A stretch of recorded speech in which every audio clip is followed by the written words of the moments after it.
So this is the black water. Get down in here. And, so this is the hose that you take off, and then this pops out, and then you pop this cap off, which hopefully it's not leaking. It was, and I fixed it. And then this just goes up in here, like this. You snap that on, and then you always want to do your black water first, and these just pull out, and then let the black water completely drain, and then push that one back in, and then this is your gray water, so it's cleaner. It's the sink and shower and stuff. And this one's pretty hard to push in. I had to really get on it, so I usually hold it, you know, like this, and kind of support them when you're pushing them and pulling them and stuff. But this just goes into your sewer where you got a black water station to drain. So, like, there's one at the Gull Dam campground, and you can Google or find them. But and then when you're done, make sure these are, you know, because otherwise it'll be messy and gross. Yep. Yeah, and you can ask questions if you want. You don't have to. And This just goes like this, and it gets as long as you need it to be. Just goes in there, and that's, so then when you drain, you pull them open. Pull it open hard, yeah. And right now they're shut. Right now they're shut. Yep. It's just a valve coming and going, and there's all. Okay. And then You can drain both at the same time? nope, drain the black water first. Oh, that's right. Okay. Black water first, close it, and then do gray water. Oh, otherwise it's going to run into your black water. Right, that would be nasty if you Yep. had them open at the same time. This would probably try to force into there or something. Okay. So, yep, one at a time, black water first, then gray water. Okay. And then, like I said, make sure these aren't off kilter when you close them or you'll wreck them. So I always make sure they're going to close and then slam them. And then this is your freshwater hookup, your garden hose. I have a filter that goes on there now. So it'll filter the water. And it regulates the water pressure, I guess. So you want to put this in here like this. If you're hooking up to fresh water, and then your garden hose would go to there. Okay. That's awesome. That's great. And then you don't have to have the garden hose open full blast. You can just have it, you know, so it's kind of slower, because you don't want a ton of pressure on them lines. Does it come with the garden hose? Or should I bring one? There's in this compartment, I think. You might have to get at it from the other side. Okay. But there's a couple chairs in there, and that was used to be on there. Oh, I see. See, they're all falling off. And then this is where your fresh water is. If you were gonna fill up the freshwater holding tank, then you got water when you're running. Mm-hmm. That's where your garden hose goes in there. But you probably don't need to use that if you're just gonna hook it up to a hose. Yep. And then this is the bike rack. And this is probably where you get at those garden hoses. Yeah, there's a couple garden hoses in there. A couple straps if you need them, a couple more chairs. Okay. And then this is just more storage, motor oil, and then these are the leveling ramps. Oh, yeah. And then these are the chocks. So there's 1, 2, and then these are the chocks. One guy learned the hard way, don't put them back here and back onto them. It'll grab the mud flap and tear the mud flap off. Oh. So you always want to roll up on them like that. So if your site's a little wonky and you need to pick one side or the other, there's levels over there. I'll show you. Let's walk back over there quick. I think You know, let's just keep going this way. I saw them, but I can. Yeah. So you just go in there. And then that's just where the LP is. You should never have to mess with that. And then this is just more storage. I bought these. I haven't even used them yet, but these are basically oil changing rig, you know, ramps. Yep. So if you really need to pick one side up, this will pick you up, you know, about 8 inches or so, maybe 10. So there's 2 in there. So if you're in a really crazy spot, there's some tools and stuff in here if you need some blocks. As long as we're here, this is an important piece. Don't lose this. This is what does your stabilizers in the front. So these come down like this, and then there's a slot back here. Goes into there, and that's how you put pressure on it to get it to lock into place. Like there, it locked.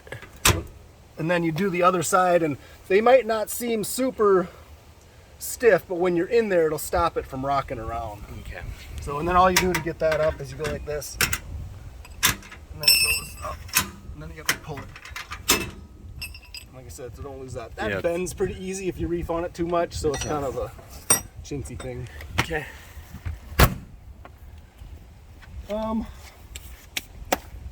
Is that one? That's just the coach batteries. Oh. Never have to worry about that. Perfect. So like when you're running down the road, the lights work, the fans work, things like that work. Okay. The other stabilizer in the back, I got this one all bungee corded up, and you can just figure out how to get that back up. But these, I'll show you how they.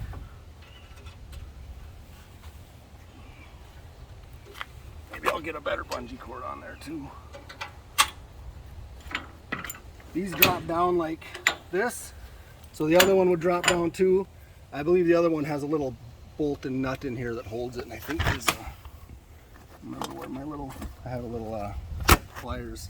Okay. But what this does is then there's a chain in here. This is the one I just redid. That's kind of Mickey Mouse. Oh, okay. There's a chain in here. So what you do to get, because this will keep it from rocking. When the kids get up early in the morning and you're trying to sleep and you feel it going like this. So this loops in here if you want to get down there, Jason. The chain goes in there. And then on the other side, the same thing. Just get it tight and loop it through there. And then this is just a chain tensioner. And all you do is go from here, open it up like this. Yep. And then you just pull that closed. And that'll draw those two together. And keep it. Keeps it from rocking. Okay. So a little different than the front ones. Yep. And then here's all your controls. I'll let you get on that side. So if you did have the freshwater tank filled up, this pump would have to be on. But pay attention if you hear a noise that like a whirring, that means this is on, and maybe there's like if it was on and there's no water, that would be bad. It would just keep running. I don't know if you can hear it. Oh yeah, I can hear it. And then this is your hot water heater. If you want hot water, turn that on. You want to hook your garden hose up first, and then run your hot water until your hot water runs consistently. That means your tank is full, and then turn that on, and then you'll have hot water. Wait till. Yeah, so it's the left one.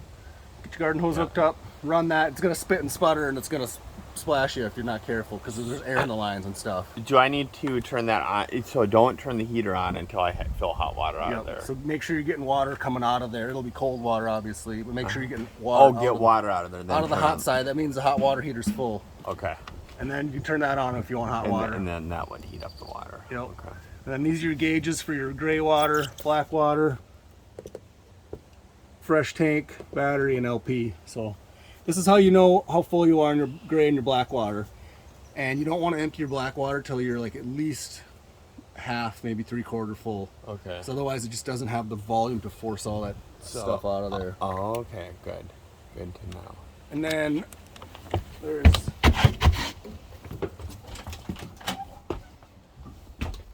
this stuff under the sink. For every, I think it says 10 gallons, you want a cap full.